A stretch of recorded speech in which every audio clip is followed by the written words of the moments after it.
Hey guys, welcome to Culture Therapy. I'm Esther Chadad, your multicultural psychologist, and today we're going to talk about what makes relationships work. Now, let's get right to it. In the last video, I gave my opinion on the 5 love languages, and since the 5 love languages are not a well-researched method to help couples, and therefore not something I would necessarily recommend for couples and couples therapy, I thought today I would share with you guys actually researched, tried and true methods that have worked across thousands of couples. Hands down, no doubt about it. These things are very important concepts to understand when you're trying to improve your relationships. And also, these are widely used concepts in couples therapy. So I thought I'd share with you guys some of that so you guys could see what the things that actually work in relationships look like. And you can actually try implementing them a little bit into your own love life. What I'm sharing with you guys today is John M. Gottman's Sound Relationship House. John M. Gottman is actually the leading researcher and expert on couples therapy and couples counseling. His theories and his research and methods are used by a lot of counseling and couples counseling therapists. His theories and practices are what most couples therapists use to help couples improve relationships and avoid splitting up. So what's really cool about Gottman's theories and concepts and principles is that they're really easy to apply, they're really easy to understand, and they're super applicable if the couple is on board. So I'm going to share with you guys what his ideas of what a sound relationship is like, and you'll get to graphically see what it looks like, and I'll delve a little bit into the details of every aspect of what a sound relationship is. So here is what it looks like. It's basically the sound relationship house, physically. So it outlines the pillars that hold the house up, which is trust and commitment, and the different floors or steps to build from the ground up to maintain a healthy relationship with your partner. Let's first start with the pillars. So the pillars are super easy concepts to understand. It goes without saying that if you don't have trust or commitment in the relationship, then the whole thing just crumbles down. Why? Because it takes trust to keep a reminder that your partner always has the best intentions in mind for you, even if you're fighting and even if they're angry. And it takes commitment to continue to improve and build on a relationship, especially if there is a kind of conflict or there's misunderstanding or a little bit of incompatibility. So just to start off, if these 2 pillars aren't there, then you already have a huge problem and you need to reassess why you're already in the relationship to begin with. So if you already have trust and commitment, but you guys are fighting, you don't see eye to eye on a lot of things, and you're not sure how to resolve your conflicts or where they're coming from and all of these things, then that's where the steps of the house come in. So we're going to be taking every step one by one from the start, which is the very bottom of the house, to the very top of the house, because it is a natural progression of the relationship according to Gottman. So let's start with the very first basic step. So according to Gottman, the foundation of having a sound relationship is to build love maps. Love maps are basically things that you remember about your partner that you love, and they are based in a friendship that you have with your partner. So if you guys fall out of love, or if love hasn't built its way into the relationship very well, it's very often to remember that the things that you really appreciate about your partner are things that you find in the friendship that you have with your partner. That means that in order for you to create these love maps and find things to love about your partner, you need to really get to know your partner's world. You need to know what they like, what they don't like, what their favorite things are, what their principles are, their morals are, everything as much as possible about your partner. When you do that, it's a lot easier to empathize with someone you understand than with someone that you don't understand and you don't know. So that's already like a step to be able to resolve some of the minor conflicts. So once you've gotten to know your partner, this is when the second step comes in, and that step is love. And basically, according to Gottman, love is based on admiration and affection. Love is obviously a very important aspect of the relationship, and it again poses on the first foundation, which is everything that you know about them. So if you find their quirks, if you find things that make you admire them and are fond of them, then you're already in that phase of love and you can take care of that. The next step is more about communication.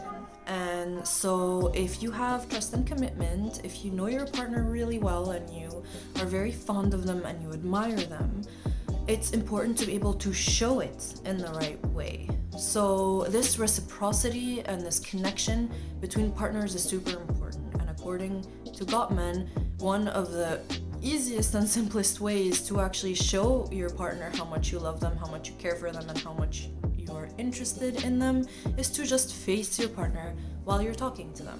Actively listening to your partner makes you able to catch on what you need to say to show them that you love them and that you understand them. And that is a very vital, important part of the relationship because it solves many of the issues where couples come in and the complaint is always that someone in the relationship is not listening.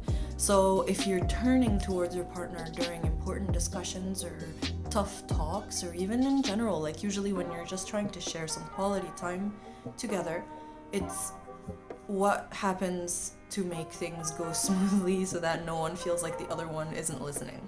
So now that you're showing your partner that you're listening, especially in the case of difficult topics or difficult conversations, the next step is very important because in the next step you need to keep in mind the positive perspective of the content of what is going on right now in the discussion. Remembering that your partner loves you, but that they're hurt and they're trying to communicate it to you in the best way they possibly can within the moment is really important for de-escalating fights rather than escalating them.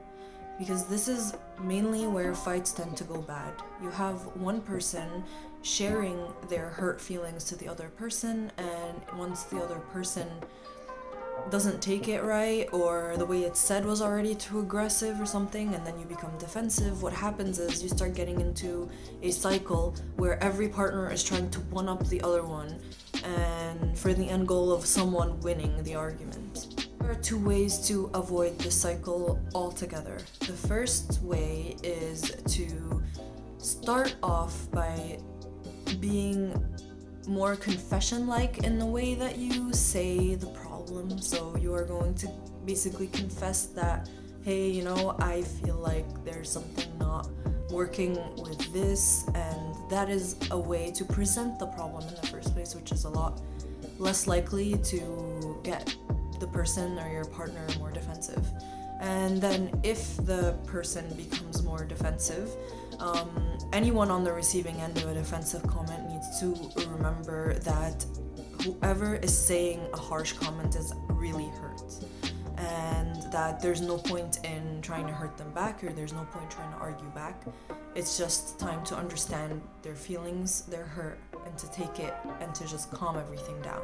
Couples who have mastered that actually no longer fear conflict, because for them, even within the conflict, they have a little bit more of a sense of security, even if it's not such a secure area, because they just keep in mind the positive perspective, and also their arguments actually go somewhere. They lead to a solution instead of it just being an argument people are trying to win.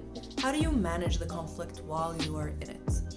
First thing to remember is that you need to accept your partner's influence. The relationship is for both of you to thrive in, and it's not one-sided. So both of you are going to influence the argument. You're going to bring things into the relationship and into the argument, and you both need to understand that there is this influence, that it exists, and you need to share the responsibility for fixing it. This obviously means that it is going to be a dialogue and not a barking fight. No one should be monologuing or should be interrupting anyone. Both of you need to have the space to discuss openly and honestly your perspective individually, so that both sides are perfectly clear on the issue, and then you can come together to resolve it. And finally, a very important aspect of managing a conflict is managing your emotions in the conflict. So sometimes, yes, you'll get defensive and you'll start yelling back, and then a yelling match will begin, and then the emotions are really high, and you just need to calm things down.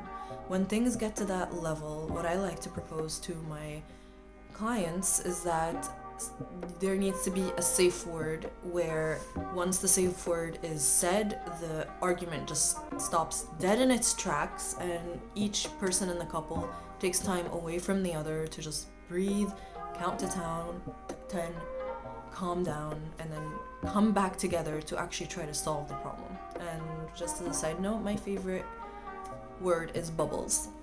And mastering how to manage yourself in the conflict and managing the conflict itself and the dynamic between you and the partner in the conflict actually opens up your mind to start working on the bigger things that help your relationship really thrive. One big step to take after you know your partner by heart and you know how you guys fight and you know how you're going to resolve things is to start looking at your own personal goals and dreams and knowing your partner's goals and dreams and helping them achieve it. So by then you guys aren't in a state of stress in the relationship anymore. You both feel very comfortable in the relationship and you're starting to see your partners as people who can support you and build you up and take you beyond yourself. And when you reach that level with your partner, this is when the relationship starts to have a really positive effect on you, like all of the things that involve stress reduction and stress management and feeling good overall, being much more psychologically healthy than singles, I'm sorry.